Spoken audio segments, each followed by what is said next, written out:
In these uncertain times, I'm recommending a perennially hot stock that's sure to weather a pullback or a crash and be something that we'll be proud of owning 10 years from now.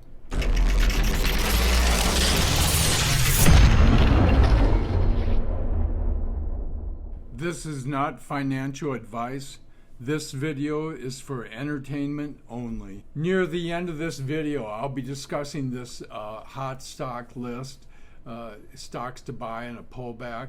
And that's very much why I'm recommending this stock, because I think we are living in very uncertain times. And so I'm going to be discussing Google, but you can see the entire list near the end of this video, and I'll have discussion on what I've traded in and out of on that list for now.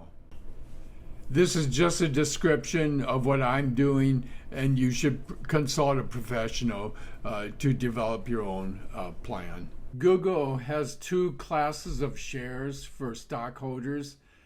There's a parent company, and that's the company, the parent of a whole bunch of companies that Google owns, while the other part of Google is a different class of shares.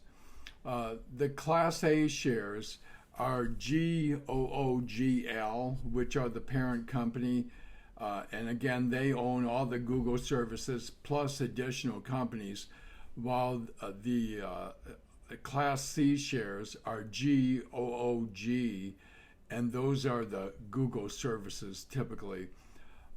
The difference between them as far as trading them, the GOOG shares typically trade at a discount, but you don't get to vote, okay? The GOOGL are the Alphabet shares, which are the parent company shares, and you do get a vote on all the ballot issues.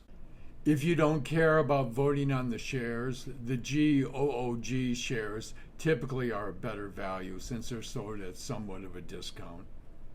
And it's the GOOG shares that make the bulk of the money for the Alphabet Corporation.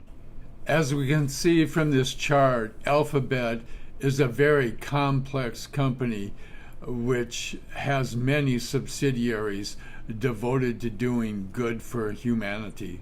I'm going to describe the services I find most interesting and most beneficial. The two big money makers for Google is their Google Search and YouTube.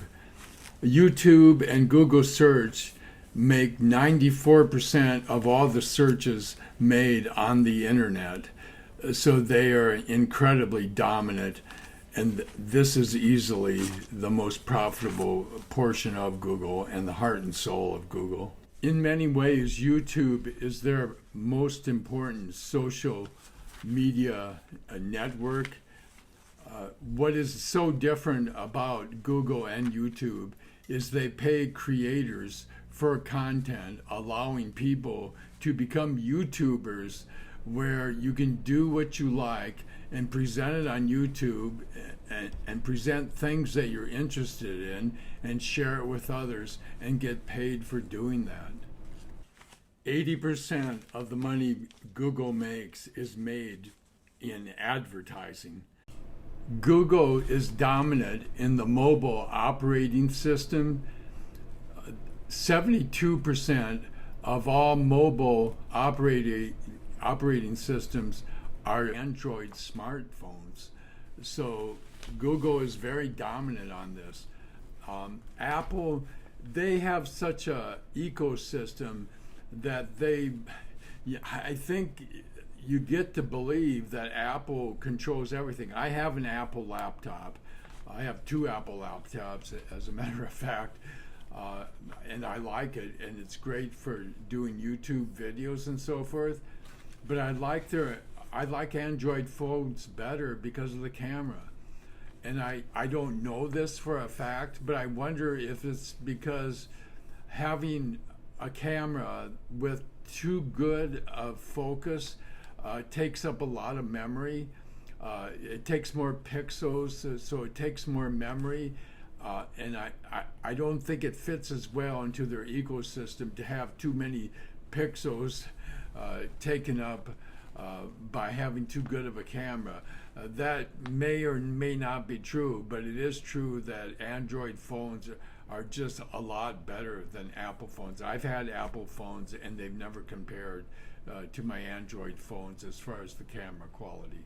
The reason there are so many more Google operating systems on smartphones is because Android can be on so many different brands of phone, whereas the Apple operating system goes on Apple phones, and that is it. Apple is very strategic about how they roll things out and how one product fits into their general scheme of things. They seem to almost take pride in not being compatible with IBM computers, although that's improved over the years. It used to be much more so that way, but you still run into them. They don't use a USB connector on their laptop, so you've got to buy a special C connection so that you can get USB, which everybody else in the world uses, and it's just ridiculous that they're using a different connector from the rest of the world. Google Maps is legendary, and it is just awesome that you can get a satellite view of virtually any place in the world, any part of the civilized world, as that goes. Google has a secret part of their operation called Google X, and they have things they're working on. There's a subsidiary called Flutter, and they bought this Flutter in around 2013, and it's so you can use human gestures to tell iTunes and Netflix what to do. I don't know how far they've gotten with that, but you can see why it's secret. There would be some privacy concerns. How much are these eyes going to see after all? Google's Project Wing is working on delivery drones that can deliver goods to your doorstep. A big part of Google X, the secret part of Google, is working on robotics, and God only knows what they're coming up with. Google is into virtually all aspects of the internet as they make their own phones, they have their own network, and of course there's the Google Cloud. Really like the Google Drive system, which can be used to transport large amounts of data. Their Google Ventures subsidiary is an investment firm for technology companies. Google even has its own independent hedge fund, if that's what you're into. Google is into autonomous cars, and they have a company called Waymo that it is a driverless car, but only in certain locations. The only place where it's been fully done and actually works is in Phoenix, Arizona, and in the surrounding area. And the reason for that is they use LiDAR plus other things, but they have to have gone through all the roadways and scoped the area out completely. Tesla, they're focused on camera because they want you to be able to take that car anywhere, and hopefully someday it'll be self-driving without the area having been previously explored, that the car and the artificial intelligence will figure it out. Google doesn't do that. They are very much doing planned routes in planned locations that have been mapped and scoped out. And so it's a very limited area. And so the way Waymo is going to roll out is they're going to take select cities. I guess they're trying it in San Francisco now too. They're still requiring a human driver in San Francisco, but I think there's parts of Phoenix where you don't have to have a human driver. And I live in the Phoenix area, and I've seen a driverless Waymo going down the road. So this is possible if they have scoped the area out previously, which Tesla, if they ever get full self-driving down, it will be such a breakthrough, because having to scope out the entire area to the point where the car could be autonomous based on previous maps and experiences, that won't be as necessary.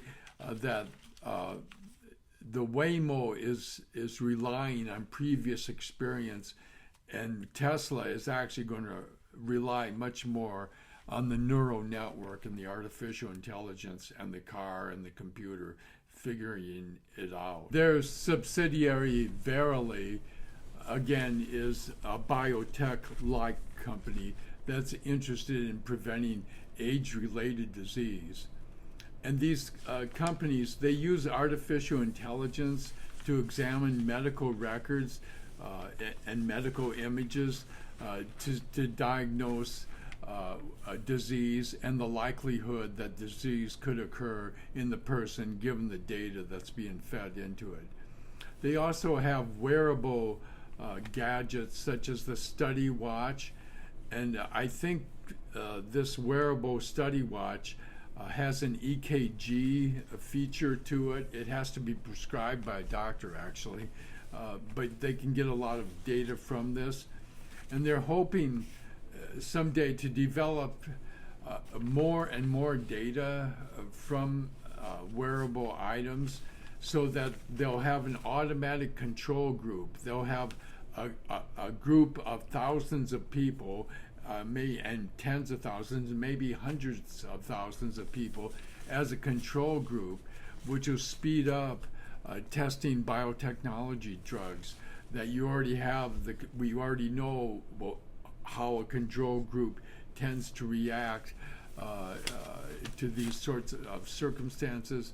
It's sort of an automatic control group, which could reduce costs. Coleco is a biotechnology company that they own, and they're also interested in the life sciences.